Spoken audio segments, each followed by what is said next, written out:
I mean, you had a big turning point, at least commercially, with 1218 Part 1, right? Yeah, yeah. And that one had Summer Nights on it. Right. And that is a national song. It is number 36 on the Billboard 100, number 13 on the rap charts. Yeah. I mean, almost nobody who picks up a microphone ever experiences that type of success. Yeah, man. I was just talking to Fingers the other day too, man, about that song because he was actually telling somebody else about that song, and I couldn't remember, man. Like I said, I can't remember a lot of things. I have a lot of stories, but I just can't remember, man. You know,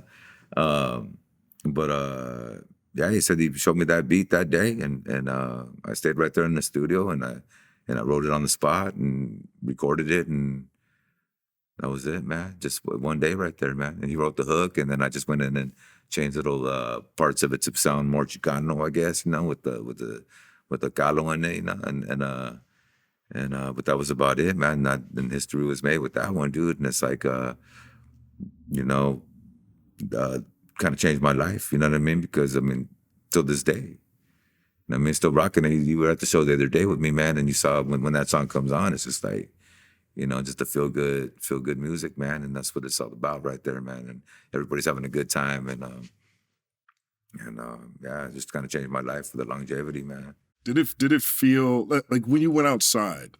Could you feel how popular that song was? Right. For example, you mentioned, you know, growing up, and you could hear people, you know, jamming those tracks that you made earlier in your life, but it felt more local. Did it feel more national? Did it feel bigger? Oh yeah. Well, I was like you know, I was flying to the East Coast and doing shows over there, man. I was flying all over the place, man, and doing shows because of that song, and started getting noticed a lot more too, man. Everywhere I went, man. So that was kind of crazy, man, to get noticed everywhere I went, you know, and yeah, that part's crazy, you know, because it could be a good thing or a bad thing, you know, like to get noticed, and I don't know what it's gonna be until it happens, you know. So.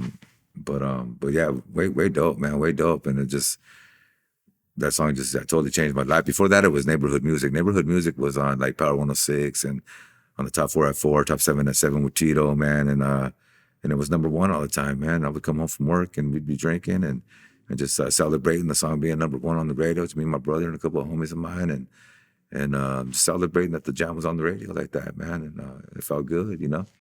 Neighborhood music? Oh, that was neighborhood music, yeah. So that was before Summer Nights. But when Summer Nights hit, that was the one, man. You know. What kind of work were you doing to where you would come home and hear your song number 1 on the radio? Oh yeah. That was I talked about it before too. But it was just a shipping receiving job down in Mira Mesa, you know. And my brother was my manager, you know. And my compa is my co-worker and shit, man. And we would just be back there fucking around pretty much and shit, man. But and I kind of like show up when I show up late all the time. I'm never late no more.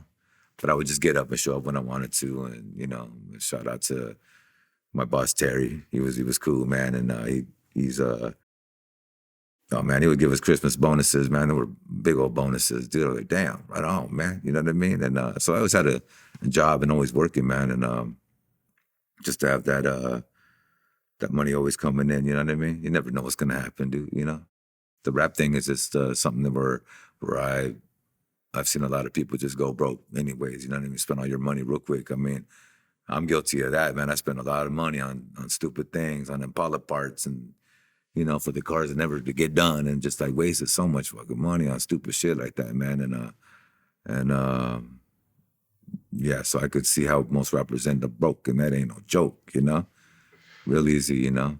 Because you expect the money to keep coming in like that, and then one day it just doesn't no more, you know? So then what do you do? Shit. It's like I got something else that I'm doing, you know? So that's kind of what my mentality was with that. Bring Out the Freak in You. Yeah. That one was also another big song. Yeah, big song, yeah. What did your mom think about what was happening with your music at this point in time, right? Because you mentioned how she felt, you know, after you came out the hospital and you were recovering. Oh, yeah. You fast forward, this is 13 years now, I guess, after that, maybe 10, 12. Yeah. Call it 13 years after that. What did she think? Well, she always been down. She always been down with me, dude. I mean, they took me to the store to buy albums all the time of different things, man. And for some of the records that I bought, you had to be a certain age to be able to buy them, so they would buy them for me. And next thing you know, I'm fucking playing, hey, we want some pussy, right? Young kid fucking just bumping that shit, dude. Like, you know, so Two Life Crew, she's, oh my God, what the fuck is going on, right? So, so I'd be in my room bumping music and writing music and everything, man. And then one day she saw Bring Out the Freaking New video on MTV Tres. And she called me out the room and she goes, this is what you do. You're on the TV. You're on the TV. Like, she didn't really know I was really doing all that. She knew I was rapping, but she didn't know I was going to that level yet, you know?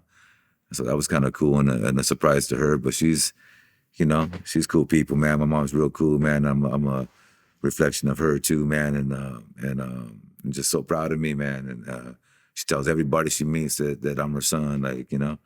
So that's a cool thing, dude. And just real proud of me, dude, you know? How'd that feel? It must have felt amazing when your mom's telling you she saw you on TV. Oh, yeah, for sure. You know, I already knew it was going to be there, you know what I mean? So I was like, oh, yeah, Mom, that's what I do, dude, like, you know?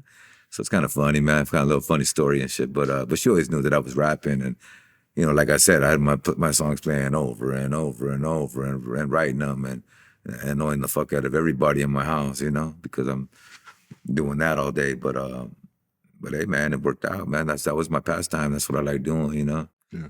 And, so that music kind of saved my life, I would think, you know? Yeah. For sure, man. It definitely sounds like it. And she's very proud of me, man. So that's the dopest thing, man. And, you know, and she can be proud of me. I'm not going to make her look bad. I'm not going to embarrass my family and do some stupid shit. You know what I mean? So that's a big thing to me. I'm not going to embarrass my family. Like I said, man, I'm not going to embarrass my team, man. Thank you, man, for everything you do. And I'm not going to embarrass my family with my lady and my son, man. You know what I mean? I got to make it home every night and make sure he's taken care of too, and they're taken care of. So, yeah, man. You know, that was, you know, to me, it looks like a commercial turning point, right? From neighborhood music forward, you know, I think your next 4 albums end up charting on the Billboard. Oh, see, and see, Bring Out the Freak in You too. Like I say, man, that's my like Egyptian lover type rap. You know what I mean? Because I was brought up on that too, man. And you know, he's always dial the freak and all these freaky jams, and I got Bring Out the Freak. You know, like so that's my Egyptian lover type of flow, type of thing, man. So shout out to Egyptian lover, Big Dog. Thank you for the music, hey. And I always grew up on listening to that, breakdancing times, and you know all that, man. So Uncle Jam's Army, and I mean everything, man. I don't know, there's so many things I listen to. So that was my Bring Out the Freak in You, my Egyptian lover type jam, you know.